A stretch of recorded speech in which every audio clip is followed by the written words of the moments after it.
Okay.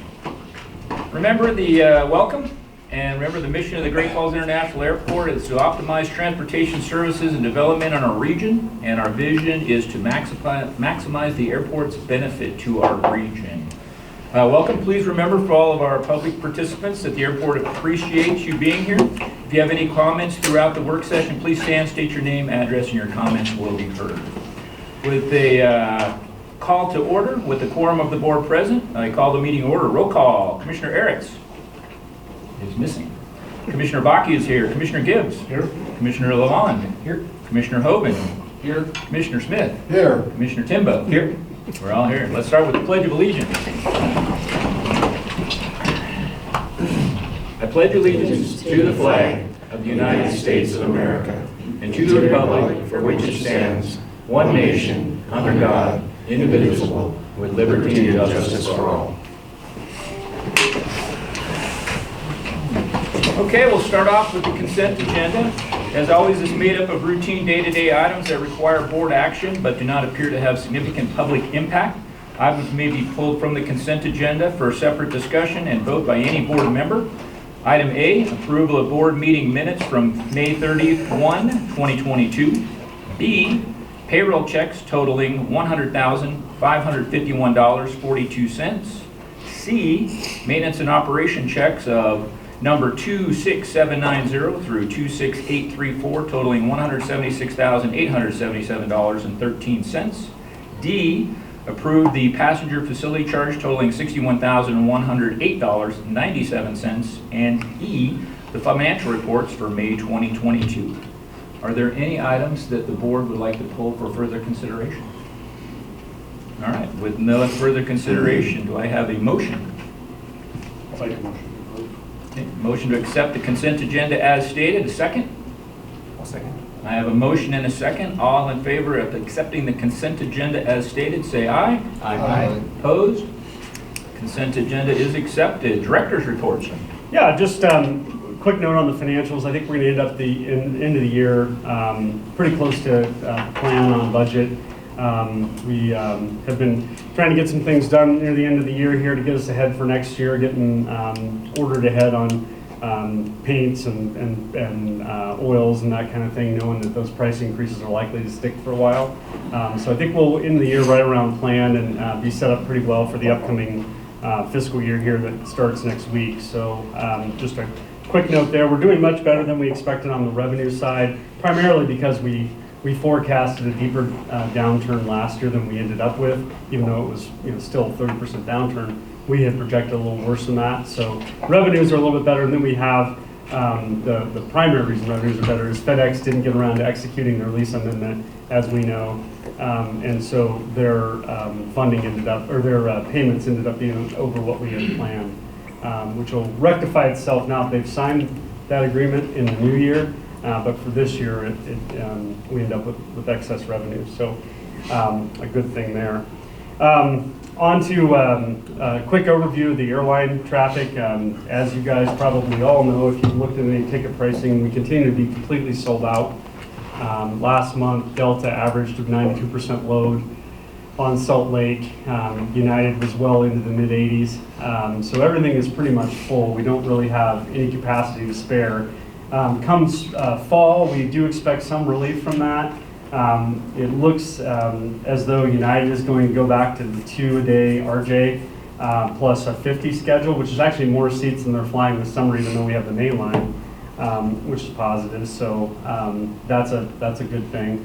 And then in discussions with Delta, and now the station's starting to hear it from their people too, they anticipate going to a 76-seater in the fall. We currently assume that'll be a 1 or a 2-a-day 76-seater in lieu of the 50s. So we'll end up with kind of a mix of two planes. But it could be that we might drop a flight and end up with two 76-seaters, and we'd still be same number of seats, but 2 operations a day rather than that third one, which that kind of midday 2 o'clock one doesn't tend to be a strong performer. So it wouldn't completely surprise me if we didn't lose an iteration. Do we need another chair? Hey, Rob, would you mind grabbing one? There's one back behind there. We have one already. It wouldn't completely surprise me though if we don't end up with a reduction in number of flights until we get to the holidays. And it looks like there's still some opportunity for us to potentially get a Minneapolis flight over the holidays. Of course, they had hoped for summer. That didn't happen, so I don't think we should get our hopes up, but it's at least in the consideration, which is a good thing. We also, in the last month, got the ATM replaced. As we mentioned to the board, the cost of running that ATM surpassed the financial gain we had from that ATM a couple of years ago, as people just don't use the ATM at the same level they used to. In the last month, we were able to get the only bank that was interested, of the ones we talked to, was First Interstate. So they came up and put in an ATM, and we are now out of the ATM business. So that's positive. The ramp project out there, where you probably saw we've got quite a bit of dirt piled up out there.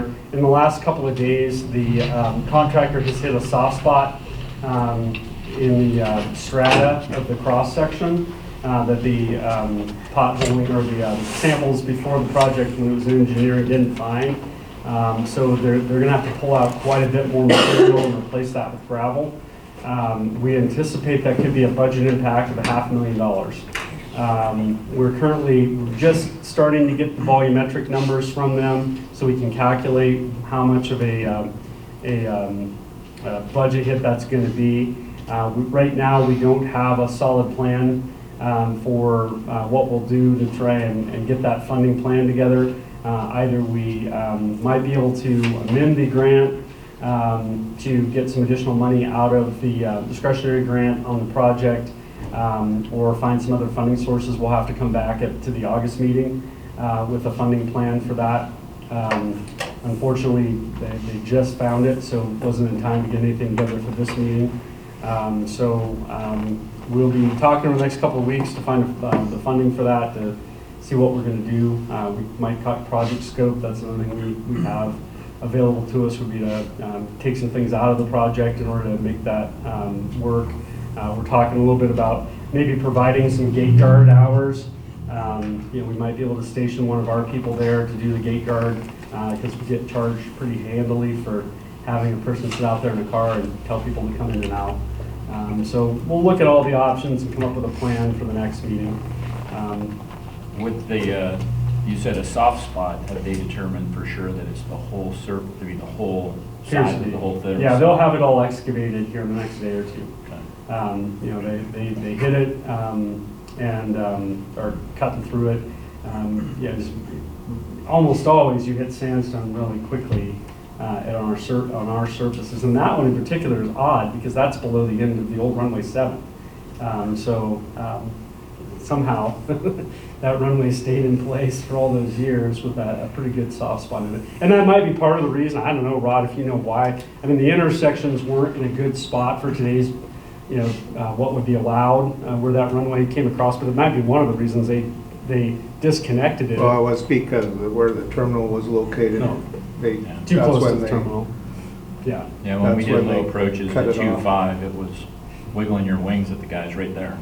Yeah.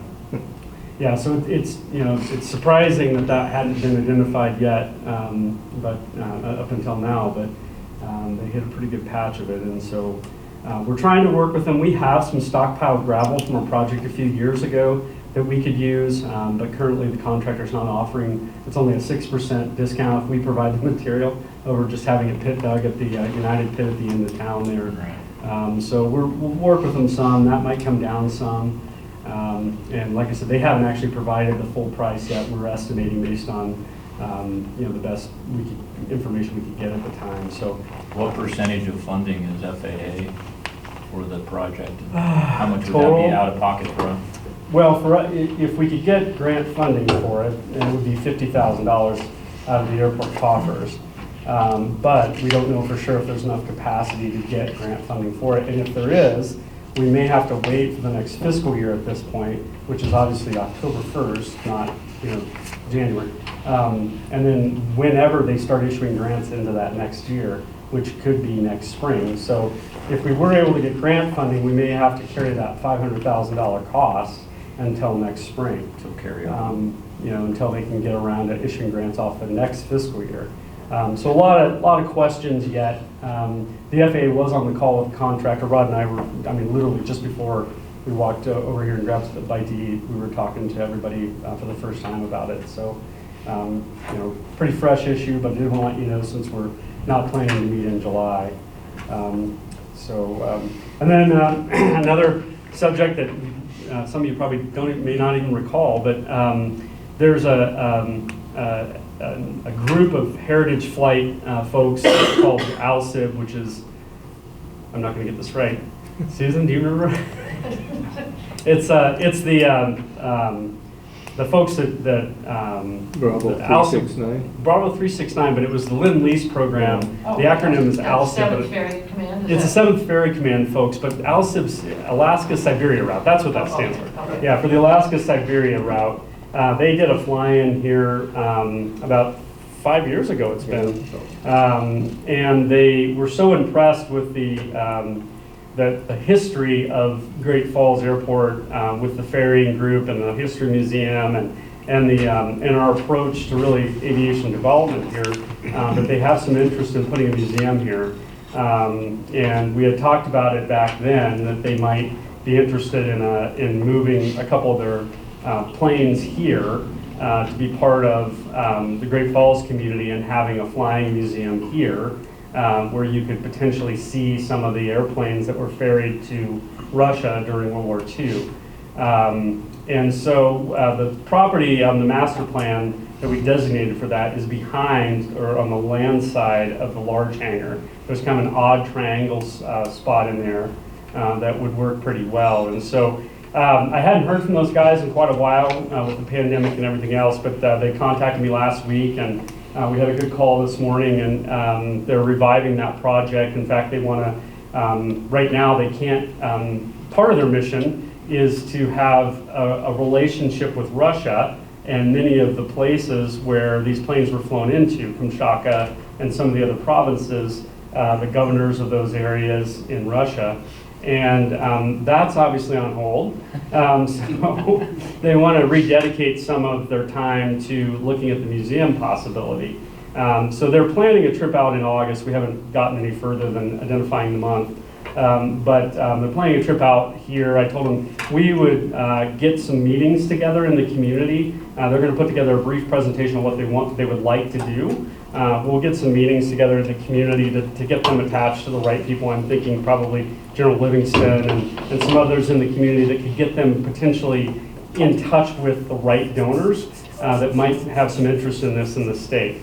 It would be a museum more or less dedicated to that Alaska-Siberia history here and the National Guard. They see that as part of the mission of what they're doing is how that that the National Guard presence here kind of came out of that, and they really see that as a part of the history. And so I think they're a kind of cool bunch of guys, a pretty neat piece of history, something we'll continue to talk to them about. We don't have any formal request for a lease right now. That property is still available. In fact, it's the opposite side of the taxi lane we're getting ready to build. So it enables that project pretty nicely. We now have utilities out there, so certainly the development we've been doing down in that area would make this much easier. And so I think we'll continue to keep the conversation going. Their idea would be to have a flying museum where they would actually fly these planes, and a lot of their donors would be able to come and fly in some of these planes, and it would probably set us up to have more frequent air shows, more of a heritage type of air show, where they might bring in some of the World War II type planes and recreate some of that history. And so I think it's a great idea. It's something we should continue to work with them on, and we'll keep you guys informed as that conversation comes over the next couple of months, and try to get them out here in August to meet with some of the community members and see what interest there is. Any more word on the T-hanger progress for? Laura, you want to? Yeah, we kind of reached back out, given that we're near the end of the construction year. We're not near the end of it, but if you're going to do something, you should be in permitting. And so we reached back out to everybody. It doesn't look like anyone's ready to go this year. I think building availability at 9 months out and costs really has put a couple of those on the back burner.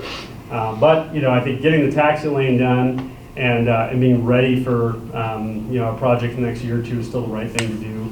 I still think it's going to take one project starting before all of a sudden we're going to have 3 or 4 that want to lease the space, because that space will go pretty quick once it gets going. So yeah, nothing immediate. And then last on the heritage stuff, Dwight, how was the turnout for the B-25, B-17 for this last weekend? It was fair. They were delayed getting here due to weather. And it's a sequence of the news media is here to cover their arrival and to get it published in their channels. Right. And by the time they actually got the word out, it was Halfway over. yeah, it was Saturday. Yeah. So That's when I saw it on the news, yeah. yeah, so it's unfortunate timing with the weather. I saw at least one B-17 went out Yeah, anymore. they each went once. Okay. That was disappointing to them. Yeah. Usually they Especially our last do one. 3 or 4 flights a day Yeah. for 3 days. Okay. And All they're right. struggling with pilot shortage. I bet they are. And their pilots work for free. Yeah. That's an even tougher But the story. problem is they're all working on other projects too, like flying for the airlines that aren't letting them go. I know. All right, sorry, continue. Yeah, that's all I have. All right. Any other comments, questions on that? Very good. All right, let's jump into the first, number 1, capital project. And remember, if there are any agenda items that present a conflict of interest and require a member to abstain from the discussion or vote, please let us know. All right, number 1, capital project, ticketing lobby expansion. Yeah, as we mentioned last month, we're to the point in the program we kind of we need to get to a no-go on the ticketing project. Initially, we thought we could get a lot of this project done in the $5 million range, 5 to 6.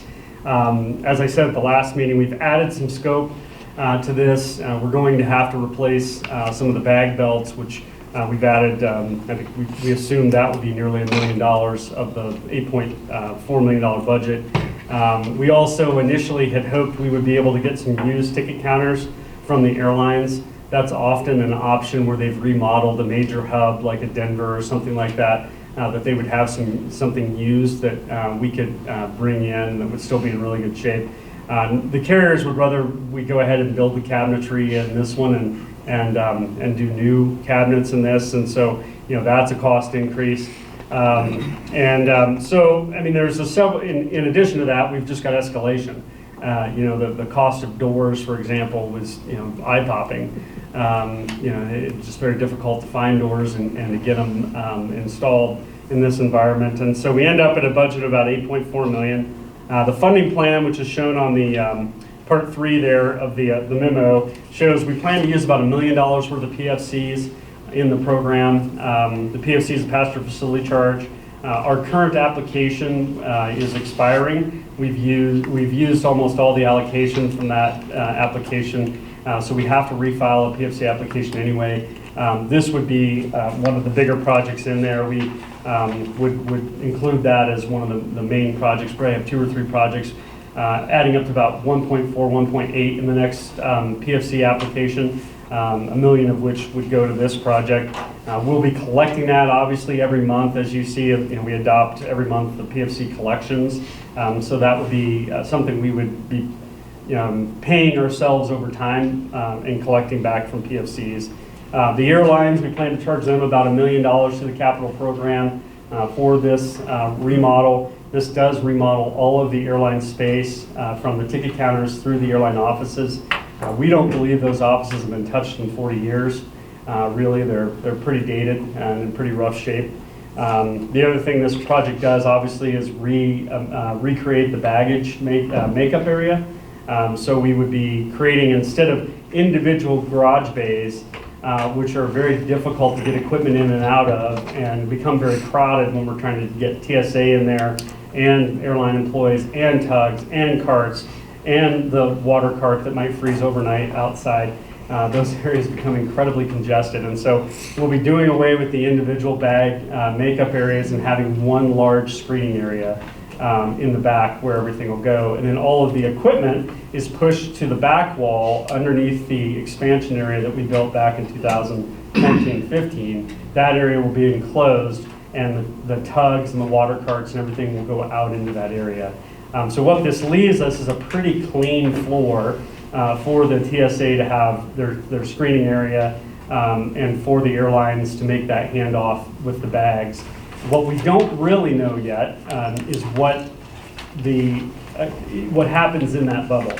The default right now would be a simple bag belt that brings back the equipment to 1 or 2 screening machines where it would be someone would go over to the bag belt, pull the bag across a roller into the machine. Once the machine's done with it, it would be rollered over to an area where the airlines would pick it up.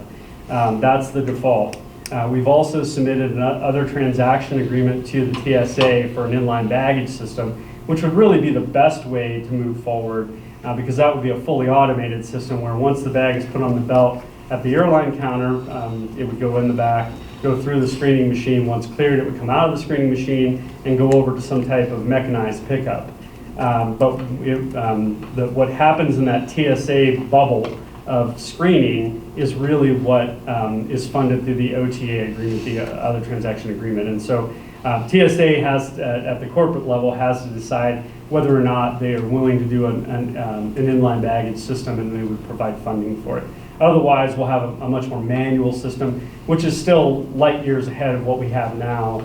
As you probably recall, currently United doesn't have a screening machine at all, and so those bags go back on a belt and are manually carted over to the Delta area. So bags are going from one leasehold into someone else's leasehold where they're screened and then they're drugged back to the United area. It's really not a great process. And so this project would deal with all those things. The other thing it would do too is push back the, in fact you can see here, looking at that drawing, essentially that column line in the middle of the page near that black line is where the ticket counters are today. This project will recess that back in the neighborhood of 30 feet to allow more space. And so the column line really becomes the back of the queuing area today. So there should be enough room inside of that ticket counter to column line to house the lines of people waiting for the flight.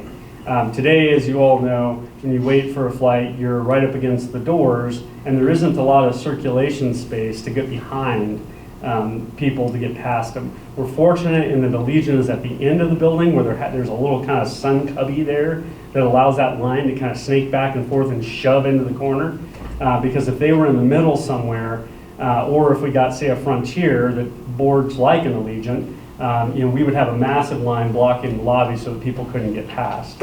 So, getting that line tucked underneath that overhang will really provide us with a much better level of service and capacity. I think, as we all know by now, the 50-seat jet is going the way of the dodo quickly.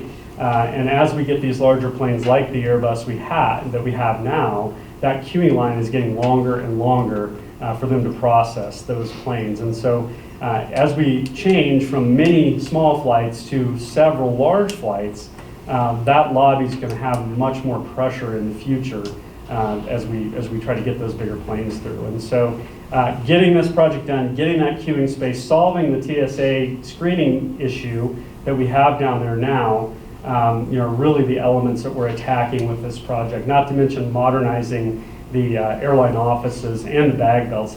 I literally think the bag belts are about as old as I am. I'm being serious. they're no, I'm not. I mean, I really do think they're nearly 50 years old. And so no one has any drawings for those, and we literally have to have parts machined sometimes when they break because that equipment doesn't have a ready substitute. In addition, the programming is solid state programming, so some of the controls on there, we can't reprogram that. You have to try to jerry-rig it to figure out how to make the thing do something, because it doesn't have a way to reflash it or something where you can say, okay, when this belt stops, stop this belt. There isn't a way to do that. We literally have to go in there and find electrical contacts to put a new control on to try and get it to do that. It's kind of a spaghetti surgery we've got going on down there now. We really need to move beyond that. And so this project does all those things. I wish the budget was lower, Obviously, as you see in the funding plan, we have about $4.6 million of CARES and ARPA funding we would dedicate to this program. The majority of that money we've already used to pay our expenses. So you may recall last year we asked FAA if we could use that money to enlarge the ticketing lobby because we literally have 3 square feet per person during the peak time of an average day. In that ticketing lobby, you can't stop spread at all with 3 square feet per person. I mean, if you do this, you would literally be touching 2 people. And so, they said we could enlarge the lobby, but we couldn't build exterior walls. So we would have had an open air terminal, which is great in the Bahamas, but not so much in Great Falls. Mexico. Yeah, Mexico's nice. So we immediately began submitting our operating expenses for reimbursement from CARES and ARPA. And then we've been taking that money and storing it away in our reserve accounts in order to use for this program. And the FAA explicitly has told us that's allowable. In fact, they encouraged us all to do that last year during the annual FAA conference so that money gets spent. The one thing federal government doesn't like is when they give you money and you don't spend it, in a reasonable fashion, right? So we've been expensing that money. I suspect we'll have the majority of it expensed by the time we really get to work on this program. That $4.6 million will be available in our reserve accounts. We also plan to use the leftover portion of the current infrastructure bill. That's the bipartisan infrastructure bill. We think we'll have $800,000 left over if we can get the sidewalks and signage done this year. That money would be dedicated to this program also. We plan to use $1 million of next year's infrastructure bill. The FAA initially said they thought that infrastructure bill dollars would be available early in the next fiscal year. Since it's a 3-year program, they hope to be able to get the grants out early as airports want them. So I'm hoping we would have this money certainly by early spring. I don't know if you guys have, Scott's furrowing his brow. Cautiously optimistic, are you? Yeah, I think you'll have to bill them on 2023 bill money by then, I'll bet. Yeah, I would hope we could maybe even get it, maybe after the holidays. Yeah. And so that money would be available during construction that we could begin to draw off of next year's money. So that leaves us with the full funding plan. A little bit here, a little bit there, but it adds up to about $8.4 million. We think that is enough to complete the program. In the last month, Dick Anderson has gone out and bid the individual elements of the program. Everything seems to fit within that. They had not received a mechanical bid in the original package. No one did it, which allows, under the public process, allows them to go out and negotiate directly with several vendors. They now have 2 vendors, and I think both fall within the budget item that they had given us when we did the cost estimate for the 8.4. So we're fairly confident we have enough money in the 8.4 to deliver the entire program with a little bit of contingency left in there, which is good.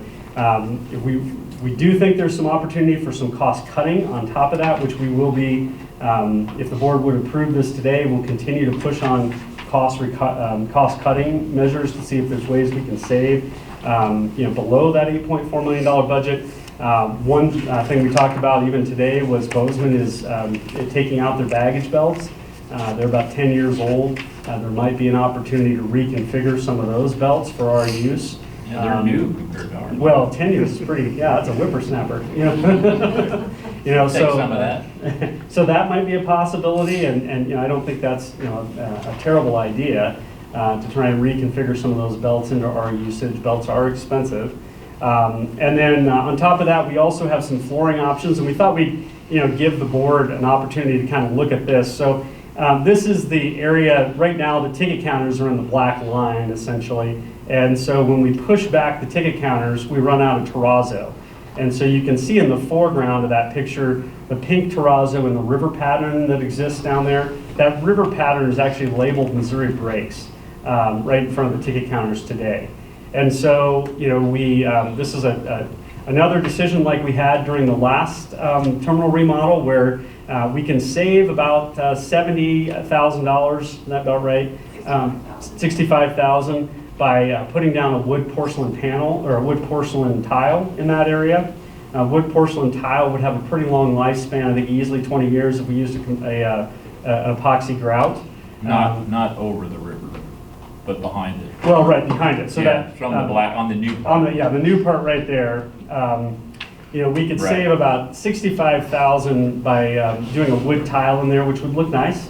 I think that would be a nice looking area. Or if we want to spend the full terrazzo amount, this is a mural of the White Cliffs of the Missouri, which, close to the Missouri breaks, so it makes sense geographically with that kind of theme we have in the flooring, and would be a nice mural in that ticketing area. And so I think that's, right there, $60,000 we could save to begin to bring that budget down.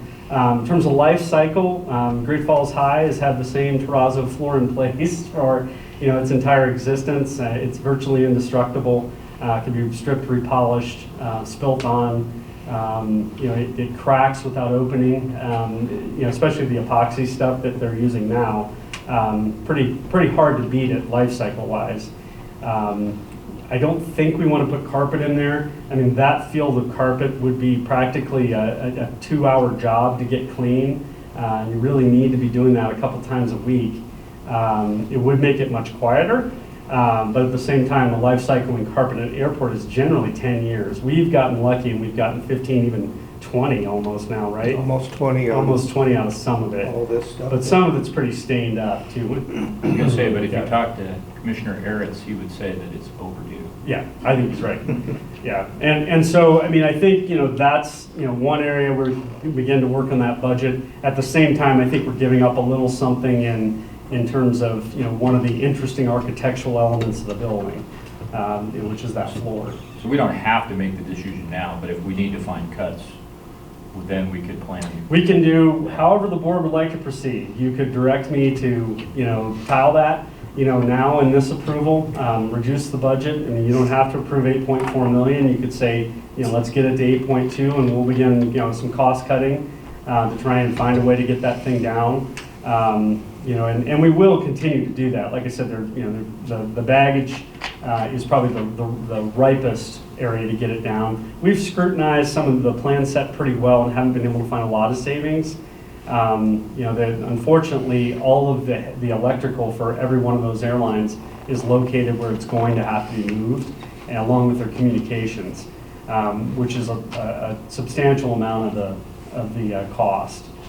So what I'm hearing you say now, though, is the 8.4 includes the White Cliffs mural It up to does. the edge. Yep. If we need to save 65,000, we can turn that into wood terrazzo. Well, there is a terrazzo option. Whatever We can that get other terrazzo stuff is. tile, but that only saves about 40,000. Plank tiling, like what's in the bathrooms, would save us about 66,000. Talking 8.4 million, why are we talking about 65,000? That was my point, I Pat. mean, this is a complete waste of my time. Well, I think that was just one of his Yeah. points, John, on that if we can do the baggage card, and that with getting Bozeman, we can come down 200,000. Potentially even more. I mean, I think There's ways to save if we need to. I remember what that metal thing out in the front cost. Those buffalo? Oh, it's supposed to be a bobcat, I think. I'm not sure what it is, but I remember what we paid for that. Gotcha. So, I understand your, okay, so those are two options. What I'm hearing is those are options to reduce the budget if we feel we need to, or we start to get budget overruns. yeah. But we still would continue to like to look at getting the baggage equipment cart, or the back items from Bozeman, if that's an option to save some dollars. Yeah, there are some Yeah, potential so, right. cuts below. If there's 8.4. smart ways to do it, we can do that. Yeah, but my main question with the trials was, what is your appetite to really cut into the aesthetic of the, I think we could probably squeeze maybe 100,000 out of it by doing things like, letting the airlines paint their own back walls. So we have the multiple colors we have now, versus using something that would be uniform across it, like a textured type of wallpaper. We could tell them provide your own sign instead of us having a monitor that looks the same for everybody. Those are the kinds of things we can do to wring out, maybe 100,000 or more out of that program. And so, I know at the last meeting there was some hesitation with budget. We can reduce this budget some. and deliver the basic elements of the program without hurting the function of them. It'll just be the aesthetic that looks different. Not bad. I mean, I think a porcelain wood tile flooring would look nice down there. It's just not going to be, the continuation of what we've been doing. All right. With that, can I get a motion to authorize the staff to proceed with bidding and construction of the ticking log baggage and screening expansion project with an amount not to exceed $8.4 million? We're gonna have more discussion. That comes step 3. If you want to talk more, have a motion to get started I'll make the motion. and a second? Also. All right, so further discussion. My comment about the whole process is the flooring with the Missouri River the way we have it already down, and to add the white cliffs on is gonna be a one-time. We either do it or we don't do it. The paint, the screens, all that stuff is easily upgradable later. But once we commit to the floor, that's one of those unique things, just like when you walk into Bozeman, you got that huge fireplace in the Buffalo, and it's really cool. So that when they come down the escalator, we want to see that, wow, this is a Missouri River, this is really cool. And we want to keep working that way. So putting that in, making it happen, and then if we need to later down the road, cut things like have them do their own paint and monitors and that stuff, that's the way I would see that pertaining. So you're saying go the way it is written up right now? Yes, You're sir. saying, short term? With the staff working to reduce the budget, if we need to, below the 8.4, and we have the opportunity to down the road, especially if we get to more cost overrun. If we approve the 8.4, John, and we don't find any cost cuttings, We'll be at 8.4. we'll be at 8.4, but what's that going to do again to the overall finances of the airport? Well, the 4.6 million is kind of found money. I mean, that's why we took this project on now. We knew we would eventually have to do this, and we didn't want the airlines to have to carry the entire burden. So we've got that kind of one-time money, which I like matching up with a project like this that has a lot of what we call ineligible costs. The FAA won't foot the bill for airline offices or ticket counters.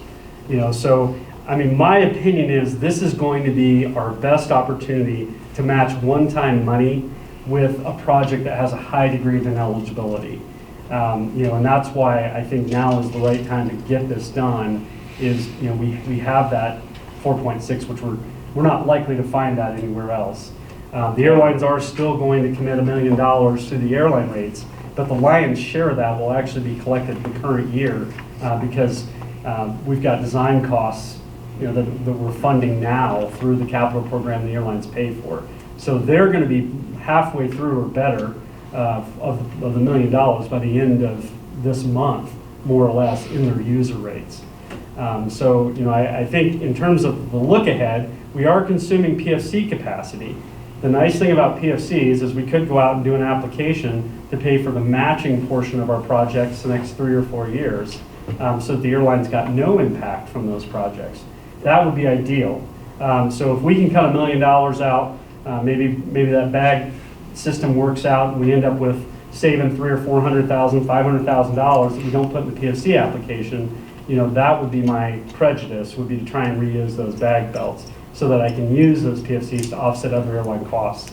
But the bill money, again, that's somewhat found money. We have 3 years of 1.8 million that's coming to us. We're going to spend basically an entire year of it on this program. I would have liked to stretch that money further. I'd like the full 1.8 to be available for the canopy next year if this project cost hadn't escalated on us, but it did, and so we're going to have to fund that canopy through different means next year, and so yeah, I mean we can forego this somewhat. We're going to have to do something in that bag area to continue to screen bags, probably knock down the wall back between Delta and United and kind of redo how we're doing things.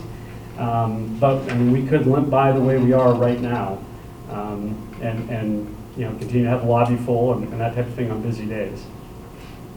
Just a question, John. So in the handout it says current estimates for the build are 9.2, but we're asking for 8.4.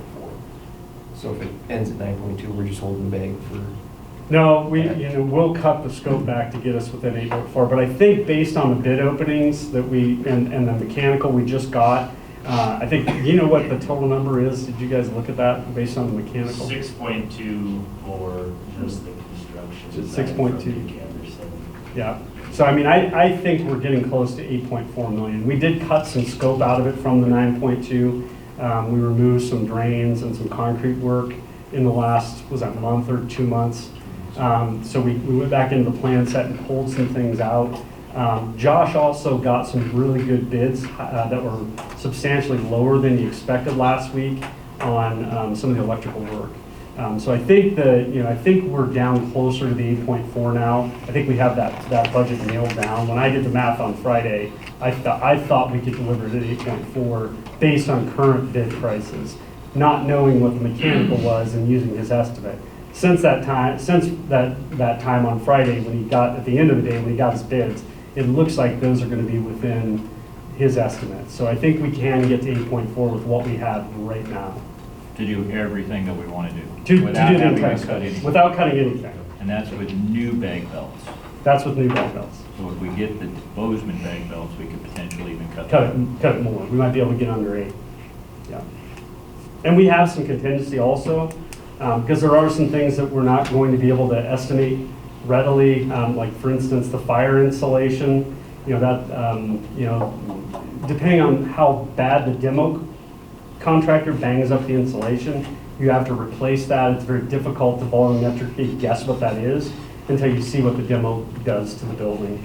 Then they've got to go back in and spray all that. There's probably some other ones I'm not thinking of. Well, I think the priority obviously is we need to move the ticket counters back to make the support more space because we are going to grow. And we actually do need to have the whole back renovated to have a new baggage system for TSA. And then the aesthetics as we can afford to. So if we can continue to afford what we have, making it a landmark that when you walk down and go, wow, that's where we want to be. But we got to have the space and we got to have the TSA.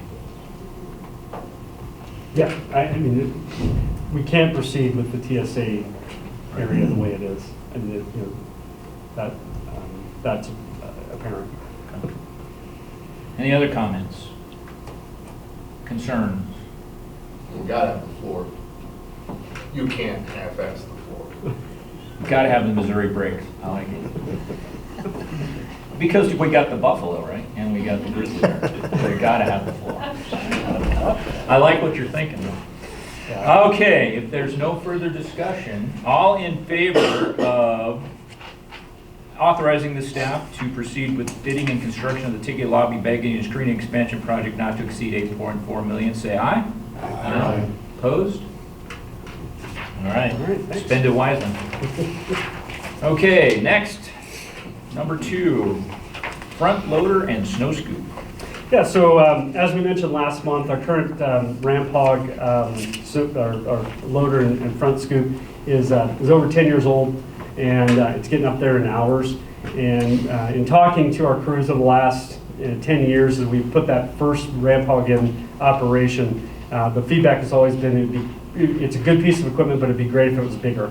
And so in talking to the staff in the last couple of months, we came up with the idea of a much larger machine with only a slightly larger blade. I've operated that machine myself a number of times, and when you get wet snow, that machine will bog down and spin its tires. So we think a little more power, with a slightly larger scoop, about another 3 feet on the scoop is the way to go. And so we've gone out and priced loaders and a scoop in the market from a number of vendors. The best price we think we can get everything done is at $278,000, and we request authorization to proceed with that acquisition. We have a specific machine that it's new, right, Rod? No hours on that one. Brand new machine. We were fortunate. We thought we'd have to buy a used one, but we're able to get a new machine at that dollar amount. We are going to go ahead and sell our existing loader, and we're going to trade the scoop. The value on the scoop is pretty good for the trade-in, but the loader, we've decided we can do better just selling it in the market. We were only offered a $50,000 trade-in, which a machine that size should yield more than that. So we think we could probably get 80 or 100, closer to 80 probably, out of that machine used. So we're going to go ahead and do that. But we would like authorization to buy that 278,000. And largely this is funded out of the extra revenues this year from FedEx. We had that overage in revenue, and so it was a good time to try and replace a piece of equipment that we've been using the last few years. So we did not get any FAA discretionary funding for them. No, ramp hogs are difficult because you're not allowed to have maintenance, what they call maintenance equipment, paid for with AIP funding. A piece of equipment like a loader where they feel like you can get dual use out of it, you often have to really fight tooth and nail to get funded. Plow, which you really, I mean, you could use the dump truck, but I mean, how many airports need a dump truck? The plow units, there really isn't a secondary use for it, or a broom. I mean, you really can't do anything with a one-way broom other than broom. And snow blowers are useless in the summertime. So I mean, those things they'll fund 100, well, not 100%, but whatever your particular AIP match is, they'll fund that without a lot of squabble. But the ramp hogs are always hard to get them interested in. Can this stuff be bought locally? Yeah, that's what I was going to ask. We did look through a number of local vendors, and you ended up with who? Is it? Yeah, so it's Torgeson's, which took over Titan Machinery. So they're a local company. But I went through Tractor and Equipment, Modern Machinery, RDO over here. The deer guy. Nothing wrong with like a deer. So a bunch of them, and then we looked new and used, and it was better off going new. So it's a case. Used. Yeah. All right. Can I think get I need a to motion? What, go ahead. recuse myself from this. I sell equipment, so I'm opting out. Okay. I think that's very appropriate. Thank you. All right. Can I get a motion to authorize purchase of a new front-end loader and box blade for a price not to exceed $278,000? Let it be noted that Commissioner Hoven is abstaining from discussion and vote because of the equipment that he does. Motion? Make a motion to stay. Second? Second. Any further discussion? So is the 278 net of what we're selling? No, Okay, we're that's good. total price. Yeah. That's for the loader and the blade. And it was a little unclear when I read this a couple times. The ones we have, we're going to keep. No, we're going to sell them. We're going to sell. We're just not going to trade them. We're going to Yeah. sell the Right. loader outright, and then we'll trade No, we trade the blade. our blade just for a larger one. So in essence, it'll be less. Yeah. Yeah. So we should be down at 175, 170 net. Yeah. 'cause After we think sell the loader. Yeah, we sell the loader probably about 80,000. So yeah, net. Yeah, it'll be cheaper. But because it's one contract authorization for 278. We just need authorization, right? And then eventually we'll get 80,000 back from Tractor Pete or somebody. Thanks. Gotcha. Excellent. Further questions, discussion, concerns? All right, no further questions. All in favor of accepting the purchase for the front end loader and box blade not to exceed $278,000, say aye. Aye. Opposed? Motion passes. All right, number 3, Terminal Project Improvement Program Phase 1 informal bid process. Yeah, so the board has already approved the budget for this project and just over $1 million. We received no bids for the sidewalk or the signage component of that. This one bid a little late in the year, bid 2 weeks ago, right? It was last week. Last week. Last we week, did. yeah. So bid last week, which was late in the season. We knew that would be a challenge. And so we were surprised we didn't get any interest. But since then, we've been contacted by a signage fellow that's interested in making the sign. He just doesn't have the capacity to install, I gather from his email.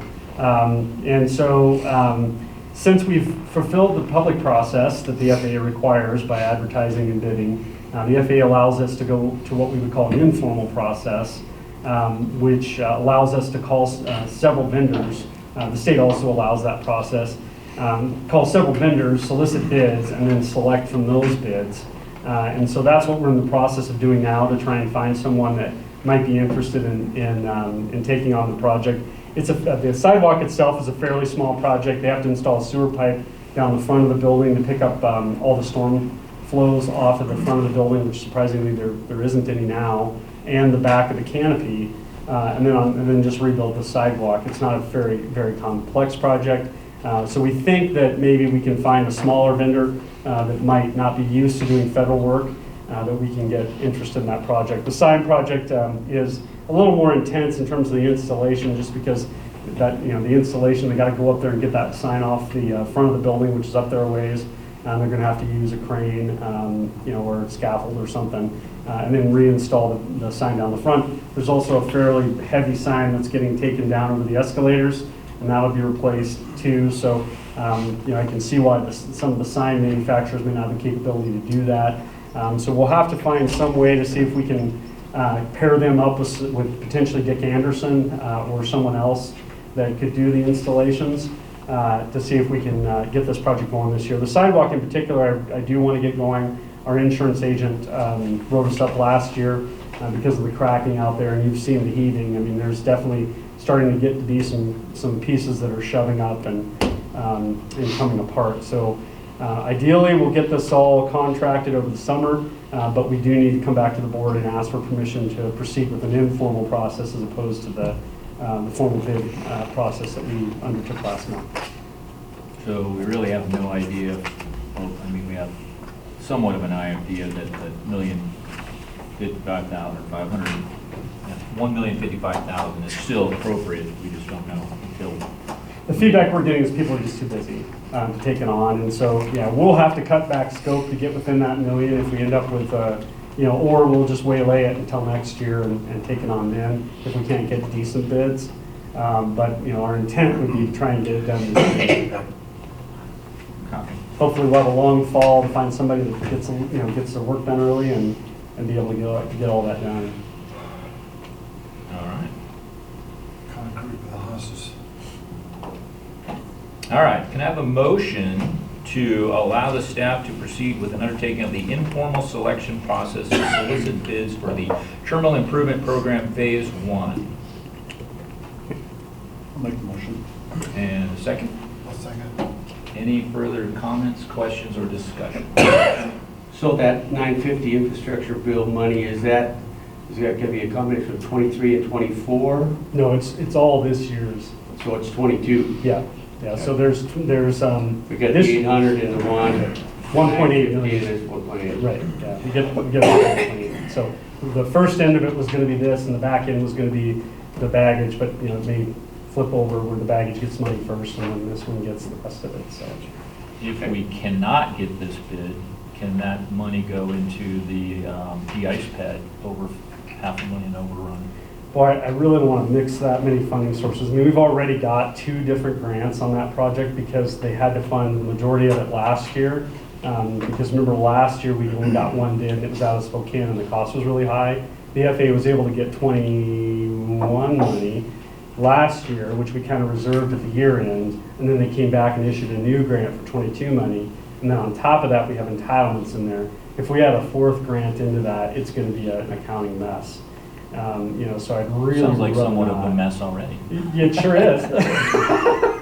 Is this But at money least you lost? have it accounted for. Yeah. Is it lost if it's not used? Is it a used? Yeah, that was my next question. Not for, we have what, 3 years, Oh, okay. 4 years? Yeah. Okay, so we can roll over to next year. We can, yeah, we can.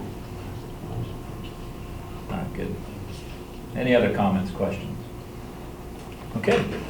With no further comments or questions, all in favor of supporting or allowing the staff to permission to undertake the informal selection process to solicit bids for the Terminal Information Project Phase 1, say aye.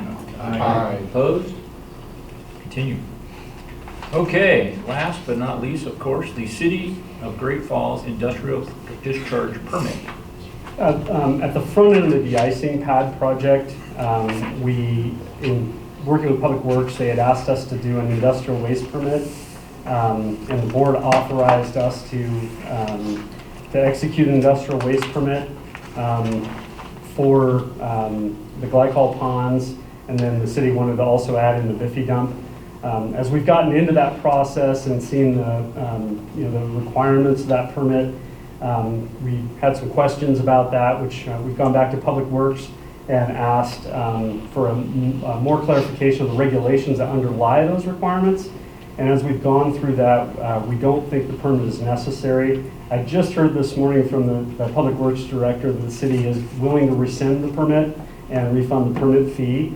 And so because the board acted to allow me to sign the agreement, I think the board needs to act to rescind the agreement. Otherwise, you've told me to go out and negotiate it, and I've done that and then decided not to do that. So I think we need to take action to rescind the permit. And I think the letter gives you a full history of how that all came about and what we were trying to accomplish. Also the rationale for why we don't think that industrial waste permit applies. And so I would just ask that the board act to allow us to rescind that permit. Did the city say why? They don't think We didn't get in that level of detail. We are going to get a letter from them, I think. So we'll know more and can report back at the August meeting on why. My only guess is they probably agree that we're, with the 429, they were relying on 429, the regulations in the back of this, to determine why we needed a permit. As I went through 429, when we would have conversations, I kept thinking they were talking about urea, which was a de-icer used 2 airport manager generations ago that I'm not sure this airport really ever used. It was fairly expensive. It was a byproduct of cow farming, I think. Well, fertilizer. Yeah, fertilizer.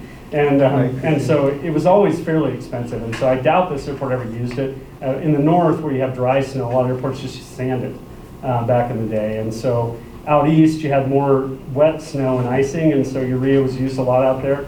That caused a lot of problems. It had its own issues. And so when we would have conversations, I kept thinking it was urea that they were after, but we don't use it. And so that regulation, if you read through it, it has some confusing parts where they're talking about de-icers, but they delineate between pavement de-icers and aircraft de-icers.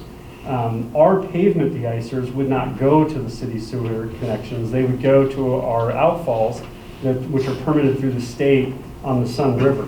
And so we have a monitoring program. Whenever there's enough water that we can collect water from those outfalls, we already monitor and send those to the state. I mean, it's not quite once a month, but I bet 10 times a year, don't you think? Quarterly.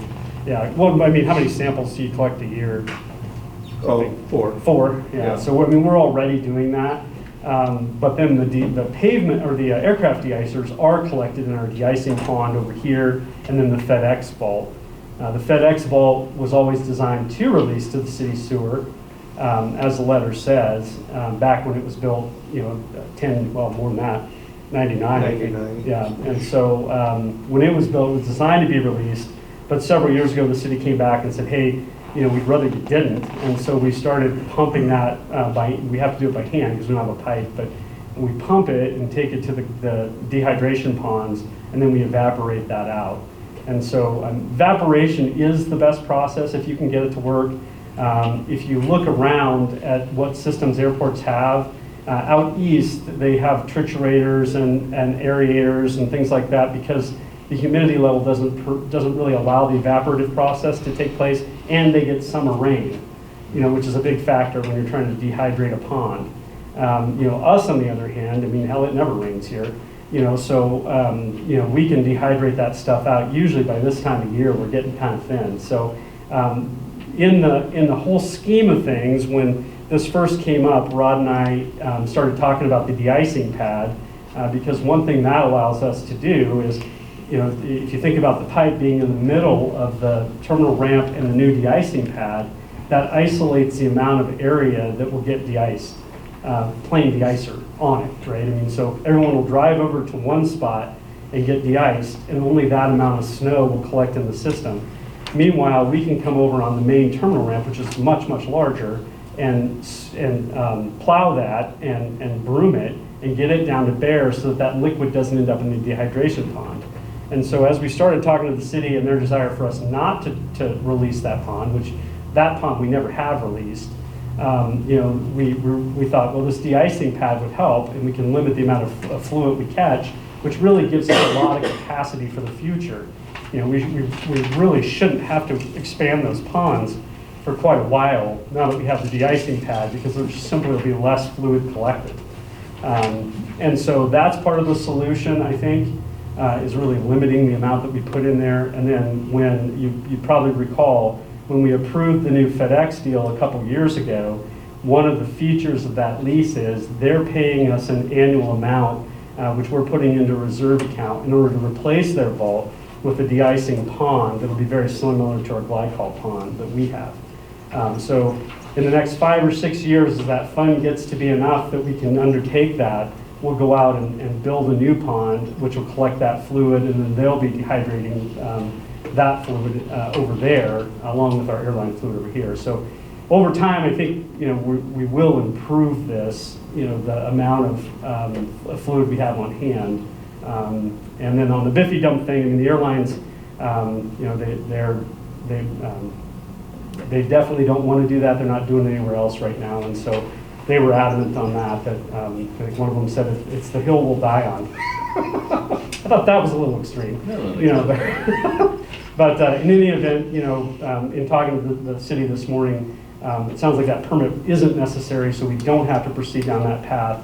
And if the board approves rescinding the permit, you know, we'll just go that path and work with them in the interim until we can get that FedEx pond built to find a way to, if we had to release. My only fear is, I mean, honestly, I think in a bad storm, that pond would only hold at best a week of de-icing. I don't know what you think, Rod. Yeah, kind of.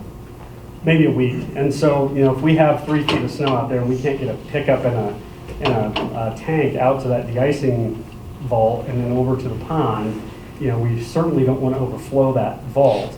You know, I mean, it's unlikely. I think we can manage it, but we don't want to sever that connection if we don't absolutely have to right now.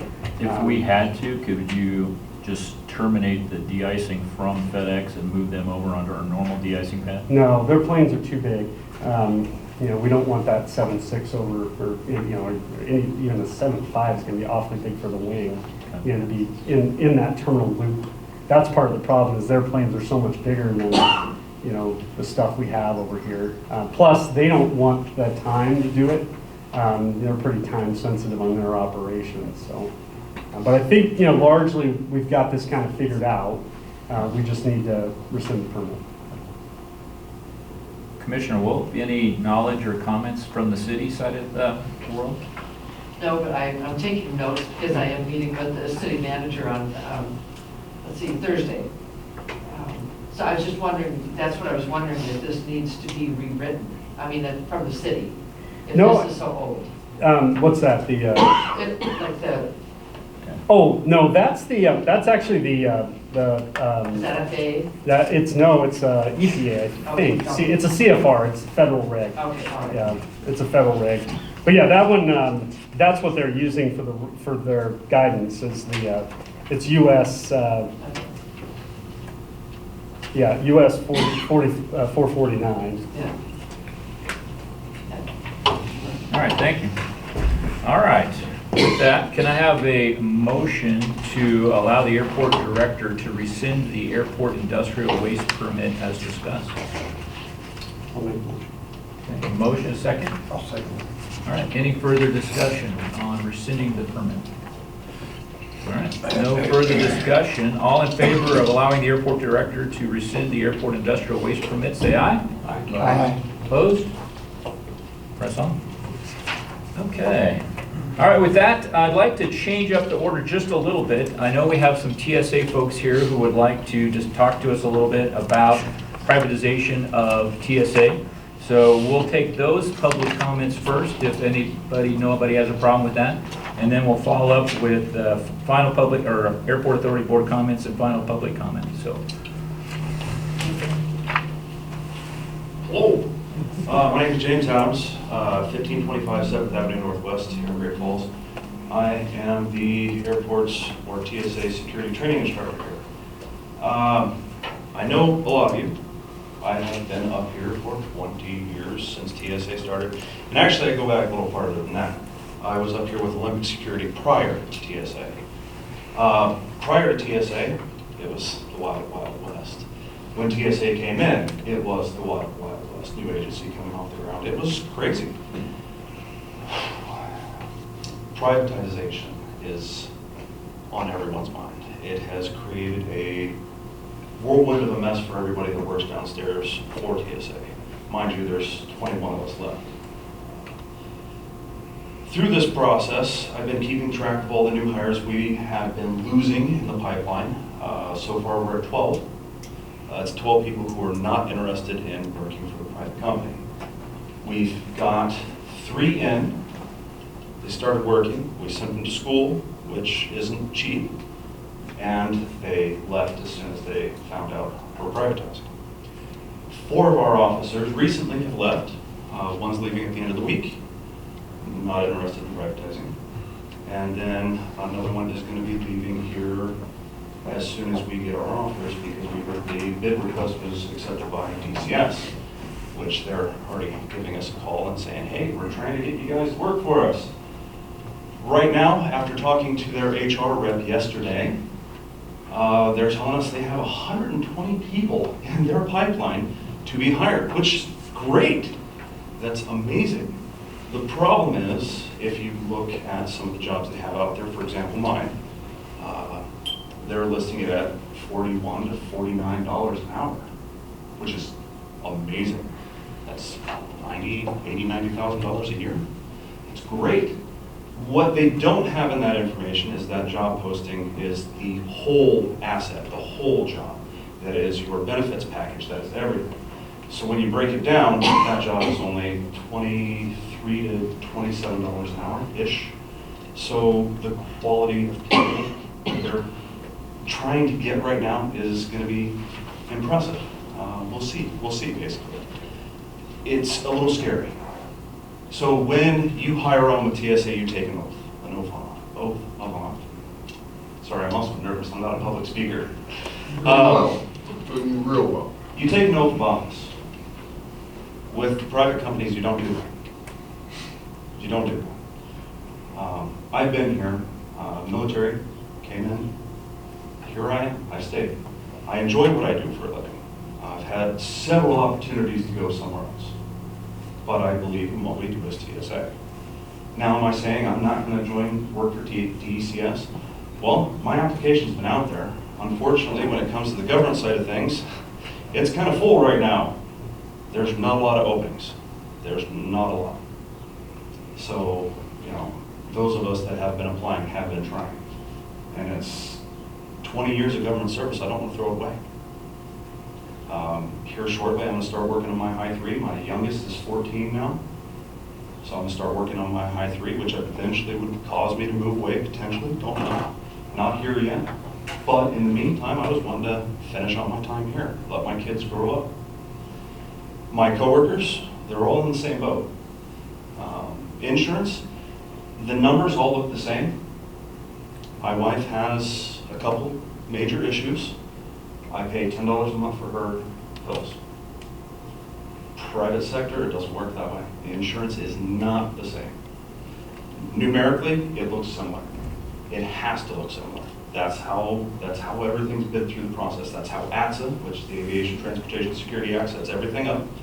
So it looks similar, but once you get into it, it's not. I've reached out to a lot of the officers in a lot of the different airports. Nobody's really interested in talking. There's a lot of fear that they'll get fired for talking to us. TSA folks aren't that easy to get rid of, as we've seen throughout the years. We're really hard. Government employees are really hard to get rid of.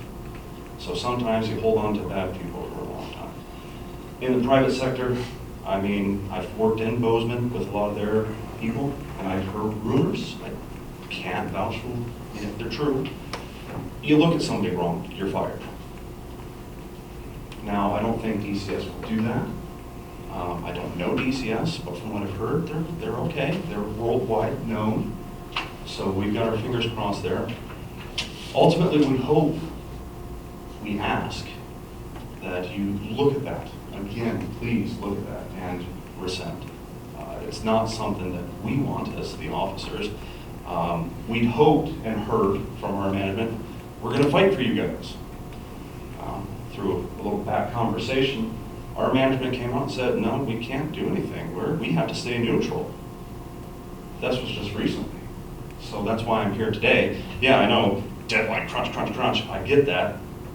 We didn't know till now that nobody was fighting for us. So I put out a poll to all of our officers, every single one. I've talked to every officer. Nobody wants this. On our side, nobody wants this. I just ask that you look at that and maybe reconsider. I'll leave the floor to one of my fellow coworkers here. Thank you. Thank you, James, and thank you, everybody, for giving us the opportunity to speak here today. I've had the privilege of speaking with a couple of you earlier. My name is Greg Beal. I represent the American Federation of Employees, the union that represents the TSA workforce. I retired from the agency a couple of years ago after 17 years with TSA.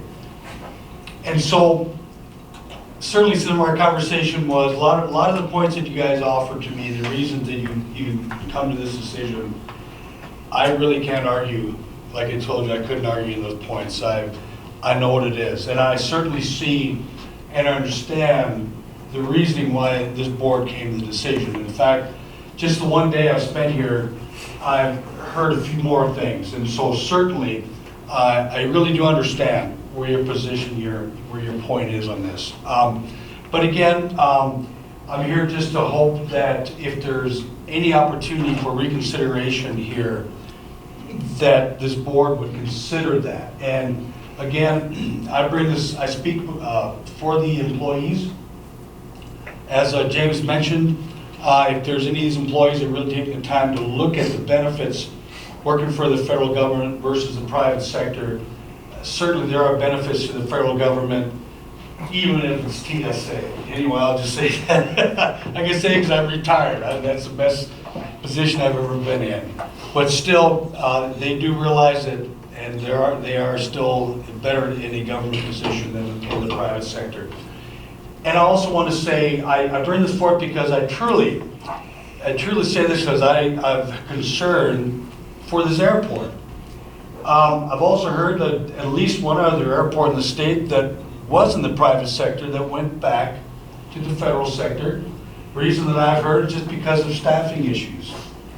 And certainly moving forward here, I hope that if you do move forward with the privatization, that the company's going to be here, will be able to staff what's needed. And when you look at nationwide, the staffing issues with all the airports, it is worse than it's ever been. I just hope that you don't find yourself one day with this private sector and they can no longer hire the people to staff to get the job done that you need done here for getting these passengers on board the aircraft. I don't know what that would look like or what that would happen. Perhaps it would be back to the federal sector again. Certainly, I think the federal sector has more options of getting people to fill those positions that are needed on a day-to-day basis. So that, I'm sure you've all considered that. And again, overall, if there's any chance for reconsideration here, I really do. And I wish I could come here with a real answer, but I certainly don't. I've worked with the agency long enough, and I don't know if there is one. So it's a difficult position. I know you guys, I'm sure everybody here considered it. Just, I hope you reconsider if you have an opportunity. Thank you very much.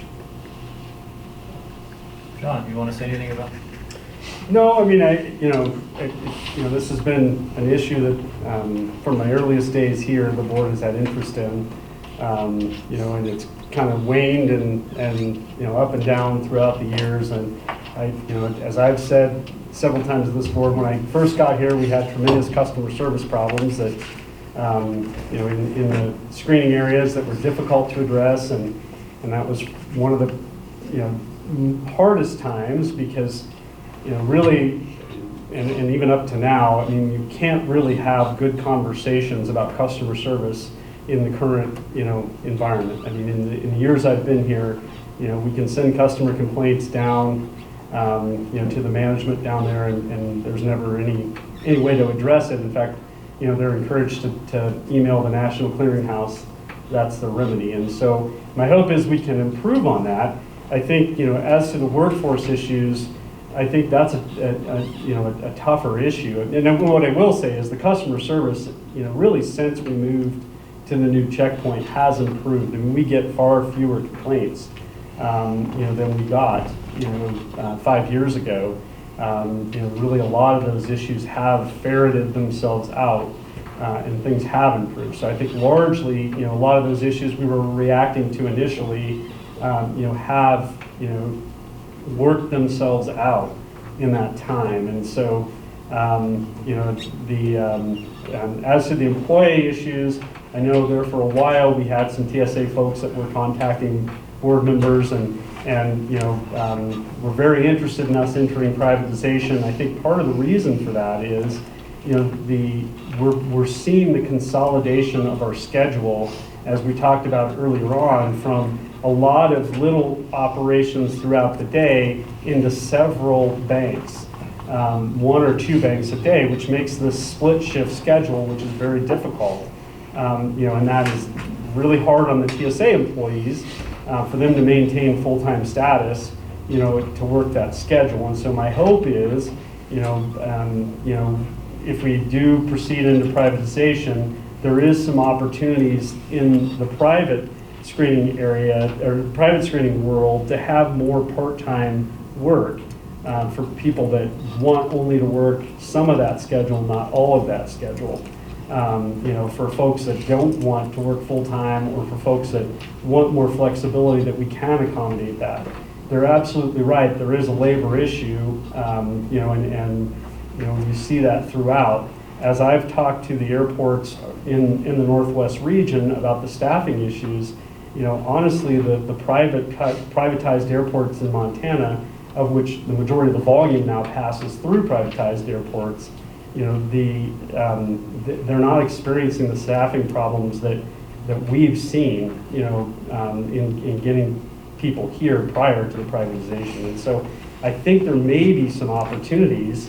I saw just the other day on Indeed, they're offering starting salaries of about $30 to $33 an hour. And they're right, the benefits is, that doesn't include, all the full package of being a federal employee. But again, we may have to tap into a different part of the labor pool, folks that might already have, benefits through a spouse it's in the workforce and they just want some hours here and there, throughout the week, rather than an 8-hour job a week, or something where they have to work split shifts.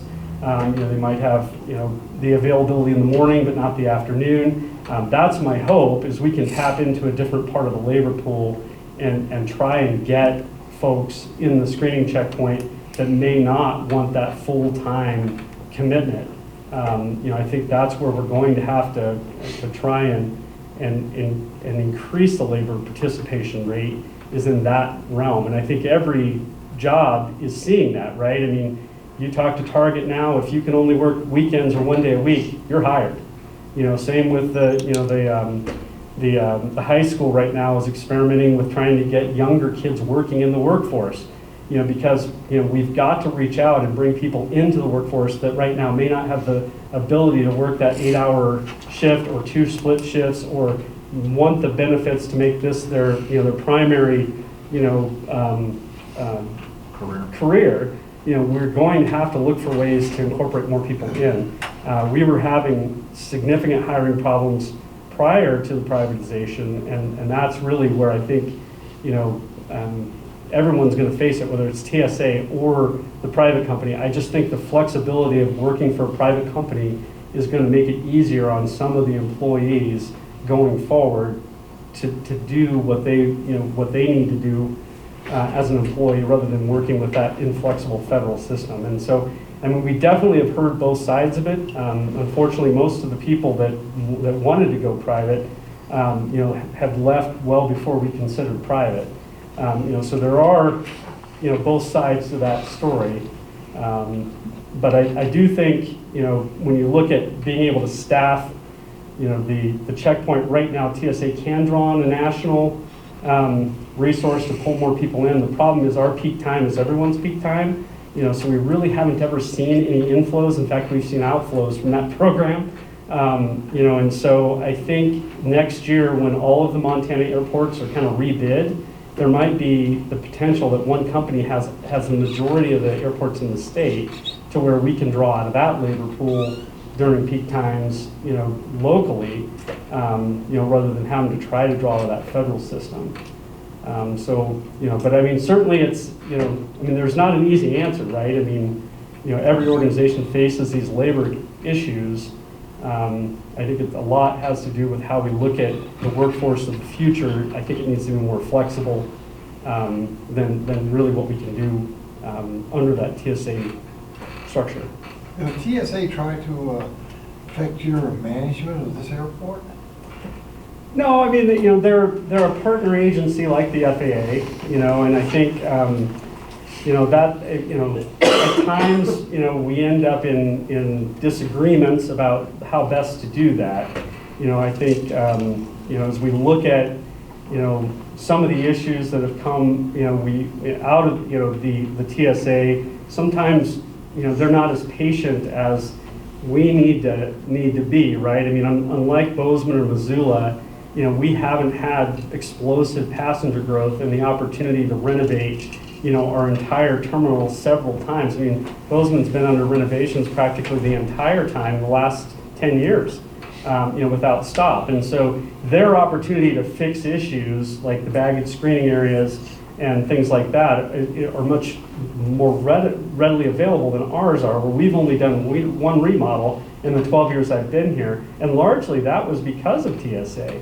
I don't think anybody was on the board then, but that's when they went to the body imager, and we didn't have enough room in the hallways to accommodate the body imagers before we hit the downslope in the, which would have been the ADA issue on the hallway. So we realized we had to rebuild the checkpoint, and that was really the start of that program. And so I think at times, we get, hey, this is a problem, you haven't addressed this, that, or the other thing, and that's largely because we just haven't been able to grow at the pace where we would normally be able to do that. And I think we'll still face some of those issues with the new group, but I do think it will be helpful to have that private buffer, sort of between us and TSA, on some of these issues where we have a counterpart down there that we're trying to work towards delivering a certain customer experience, and we can work together on that. That's one thing I think is missing right now. With security being primary number one, obviously. Absolutely. I mean, they all have to meet the same, Yeah. Yeah, but requirements. these private companies are not gonna be in, they can go against TSA, I mean, management, they're not gonna allow it to happen. What's that? What?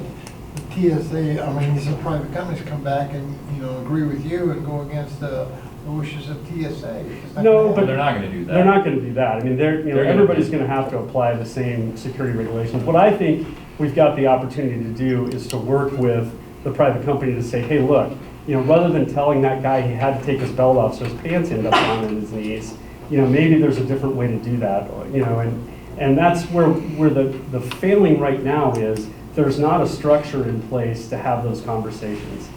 I mean, imagine, trying to have that conversation, you're an ex-federal employee, imagine trying to have that conversation in the federal environment, right? I mean, it's difficult to do, but if I go to McDonald's and say, hey, don't, tell that guy, he's a terrorist, I mean, you can have Don't a do that or you're conversation. fired, yeah. Right, I mean, so I mean, I do think there's a way that, with the private company. John, you could do it, but if this guy is in charge of this place down here, is not flexible to you, the manager, then they should do something to make this guy more flexible, to make that program work. I think they're limited in what they can do. Oh, for Well, God's and sake. that may be the point, is maybe not limited what they can do, but what they have done. That's They true. have not That's been flexible, absolutely. they have not made it work. I So know. that's what brought I've it. been a supervisor, a senior supervisor, even though I don't look like it, for 30 goddamn years. And I know we have to be flexible. And Exactly. if the client comes up, I'm gonna want to follow. And I don't think anybody has addressed that to these people. Well, and I think that's partially right. I mean, as I told the board in the last time, I went around the building and interviewed all of the tenants, and I said, what's your impression? And the impression they've had for years is everyone's unhappy. And I think part of that is just that inflexibility, that you're bumping into, and so I think that's one place where we can create that flexibility. Some of the employees that have left over the years have left because of the inflexibility of TSA scheduling. And I think that's one area we can address, with the private company. There's other, it's a trade-off though, right? It's benefits versus, flexibility, Well, and I think James hit the nail on the head in his comment. Once you're a federal agent, you have so many protections that sometimes the bad egg cannot get kicked out of the nest. And you have to deal with a person that you can't get rid of that really needs to be retired or moved over or something like that. And so as that process works its way through, and when they do retire, that issue goes away. But in a privatized portion of the country or of the operation, you have more ability to work that individual and get the response you need out of it. So, if you don't mind, I do have a couple things to say. We take customer service pretty strong, pretty good. It's important. I teach this stuff. It's point number one when I go through training, new hire phase one. We take them up to the checkpoint. Customer first when we're talking to them. Security's always there. And it's interesting that I'm hearing that we're having customer service issues because we don't hear that. Upstairs, we hear, you guys are the best airport. We have never been through such a friendly airport. And our comments that are usually something to the effect of, we're not standard issue government. So we're not hearing this. His Well, wife this is a flight. is why I think TSA is broken. Because you're not hearing the problems. It's not working its way through the system. And that's the unfortunate part. I'm sorry, but that's the unfortunate part of the TSA organization, is the bureaucracy is so heavy and so rigid that the folks who matter, the folks who care, the folks who can make a difference are unaware. They're not getting the feedback, and it's not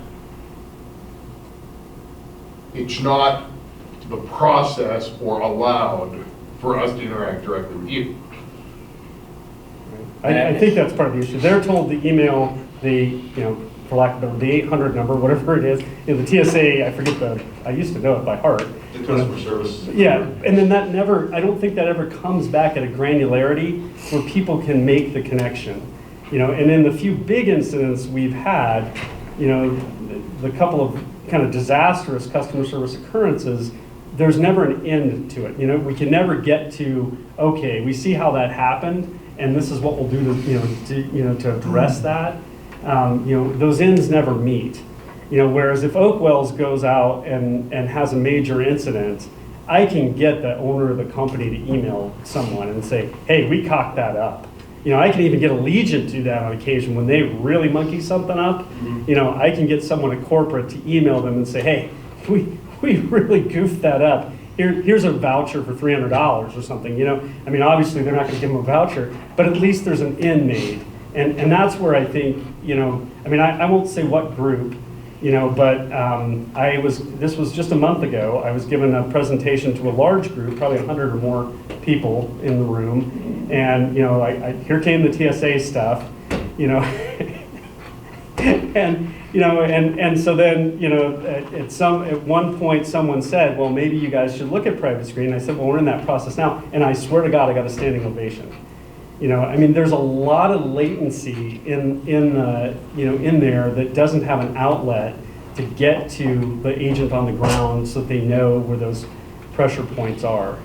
And unfortunately, when we've had the big ones, there's never that customer service conversation with the airport. We've never had one in 12 years. Despite me sending issues all the way up through, the FSD and saying, look, this was a big miss. This person really got mistreated. you know, and then it never comes back down. You know, so I think that's where we've got the opportunity with the private company is, you know, we can have that conversation, we can make it a team conversation, you know, we can work with them on, hey, let's have a job fair. You know, Delta needs people, y'all need people, you know, those types of things where it can be collaborative and together, you know, to provide customer service across the airport. You know, I mean, that's my hope. Whether we can realize that or not, I mean, you know, but in talking to the private screening companies, they feel like they've been able to keep people, hire people, you know, and create an environment. And granted, a couple of those airports that are in the private program, they had massive customer service problems that were way worse than ours, which I am very much aware of. But we haven't had that bad customer service issues like they had had. And that was before private. Before privatization. Before Yeah. private. And that's why they ended up in it. I mean, there was a couple of them there that it was a rough sled. Let me address a couple of your issues just head on. My first question, and I think you partially answered it, is why did you not come to us earlier? And I heard from you saying that you thought your management was taking care of it. Which kind? Go ahead. Our management had, it's kind of the same concept. If you look at my job posting on Indeed right now, you see it's listed at $43. And it's kind of misleading. Same concept with our management. They're telling us one thing, hey, we're talking to the board, we're talking to John, we're talking to, you know, we're trying to work for you guys. It's what they're telling us on one hand, but then we come to find out that wasn't what was happening. So you can see where our comments are coming from as well. Right. Which is comment number 2 then. It was your folks who, when he said have come to board members, have come to me saying, we need to privatize. We cannot get things done. And going private, we think, is the best way. They came to me and John, and so we're listening to you guys as well as the outside community when we're into making this decision. Trust me, I feel your pain after being in the military and retiring after 23 years and moving every 2.5 years for my first 15 to get that federal retirement and get all those benefits. I feel your pain, and you may have to go somewhere to actually get the quality of benefits that you want, and I hope that can happen for you. But in the federal world, we all know that that's part of the game you have to play to happen to do that one.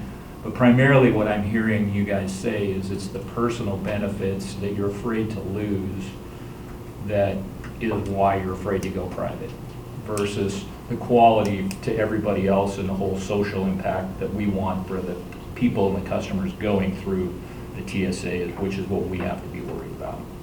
So that's what I'm hearing basically come from everybody, and which is why we went down this path. So I would like to know from Greg who that other airport that went back to TSA from private? Butte. Is it Butte? It was a Butte. Okay. Yeah. Okay. We'll do a little discussion with them, but. Yeah, I've talked to Pam about that. Okay, cool. So I guess that's where we stand and why we came to where we are right now. Any other comments from board members? Okay. Last chance. We appreciate you guys coming to air out. If you have any issues that you feel are important enough that you would like to put in writing to get it to us as we move forward in this process, please feel free to do so. And we will take those into consideration as well as we move forward. But thanks for coming. Can I say something? Sorry. Yeah. I'm Rebecca Wolf, and I've been with TSA for 20 years. I worked with the private companies before TSA came. I started right after 9/11. One of the things between the private companies and TSA has its faults, as do the private companies, but there's more structure with the TSA. And when you talk about the customer comments, you might not get the feedback, and I don't know where that disconnect is, but you don't know if that officer who was involved was disciplined or corrected. Just like me as representing someone, I would know because I'm right there, but Greg would never know if that officer received discipline. Right. It's a private thing, and that's all I can say with it. Security is always number one, and you hear about customer service issues nationwide because someone will have a bad experience with one officer. And it's frustrating, it is, because being the face, one person puts a black eye on the whole agency. But I just want, the private company and TSA, there is more structure with TSA. And like he did say, we take an oath like the military to protect and serve. So my personal feeling is those people who are taking these oaths are more serious, because I've seen who I worked with the private company and those who went on with TSA. It's not just a paycheck, they're gonna screen your families. They're their own families before they get on that plane to make sure they're safe. That's all I wanted to add. Thank you for your input, appreciate it. Okay, are there, let's finish up with Airport Authority Board comments.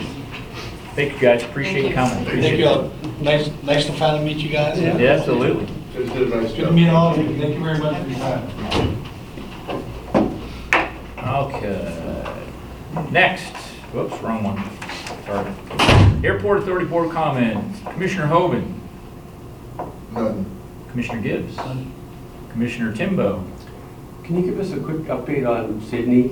Yeah. Replacement and maybe the time frame? Yeah, so Sydney has left, and the position's been posted on Indeed, and the AAA website, which is the airport trade organization. And we've had, do you know total number of applicants or people that have, on Indeed, it's less of an applicant than, here's my resume type. 12? About 12 folks, yeah. And we've looked through it, I think we found like 3 or 4 that are, we want to talk to. We want to hire, obviously, as quickly as possible. In the interim, I talked to Whipfly the other day, or is it Whipfly? Whipfleet. I talked to them, and we're hoping that they're going to come on board to help us close out the fiscal year and do some entries for us, take a look at our account structure, and kind of see what they think of that. Also, we've asked them if they would potentially recommend a capital project program that they feel would best fit our needs. So my hope is, I just heard from them this morning, they're still working on whether or not they've got the availability. It's incredible how bad the labor shortage is amongst accountants. I've called one other one other company that had previously proposed on our audit. They have no one to help us. I've talked to a couple other individuals, including Dick Swinson, and he didn't have any suggestions on that. So we're hoping to find someone to kind of bridge the gap and then provide that sort of training uplink when we get the new person on, so that they can get some firsthand knowledge of year-end closeout and that type of thing with the new person on. So ideally, we'll have a hiring decision here in the next month, I would hope, and have somebody on board. I mean, there are not a lot of applicants. But in the meantime, who's working the book? Right now, we don't have, it's a dead stick. We don't have anybody, working Laura's the not books. doing that? Come on, Laura, you do everything else. You're awesome. No, I mean, Alyssa is putting in the Yes, billables and right. receivables and that type of things. We have the July recess, so we won't generate monthly financials. And that's why we want to get Whipfleet on board to help us with those year-end closeout entries. So by the time we get to August, when the auditor comes in, those entries will have been made, and we'll be ready to begin the audit work team with the new accounting person. So that's the goal. We had a pretty good rundown of everything that's out there that we've got to get done in the next couple of months with Sydney. Alyssa does have a bookkeeping background, so a lot of that she can accomplish. And then we've got a couple things, like if we're able to get our grant from FAA on our snowblower, we're still hoping that grant will come through this year. We've got to apply for the state grant match on that, and so there were a few things like that Sydney had that I'll be able to do over the summer. I'm sure Laura's got a few from her list too that she'll be picking up. Obviously, she handles payroll. They split it anyway, so she'll be doing a lot of that in lieu of Sydney. So unfortunately, we're back in the position we were in a year ago, looking for a new accountant, and there are not a lot of folks out there. that aren't already taken. Well, yeah, I think everyone's short, Yeah. yeah. All right. And Anything don't be else? afraid to loop your auditors in, you know, that. Yeah. On that. Yeah, If you've for got sure. some questions, they'd rather hear it From right us, now, yeah. and, you know, here's what we did last year, here's what you need to come up with ahead of time, rather than Right, having to be an audit adjustment. yep, Another year, yep, so, for sure. yeah. All right, Commissioner Smith. Nothing. Commissioner Lalonde. Happy? Hey! Congratulations. Congratulations. How old? 4 days. 4 days ago you had a baby? No wonder you're looking so casual and refreshed. When was the last time you went to work? 5 days ago. Good for you. Oh, that's awesome. Awesome. Healthy mama, healthy baby. And what's its name? Lucy. Who? Lucy. Lucy. Outstanding. Congratulations. Okay, any additional public comments? All right, with no further business to come before the board, I declare this meeting adjourned. Let's take 5 minutes. Let's be back at 45 and we'll jump into the work session. It's never That's mind. awesome.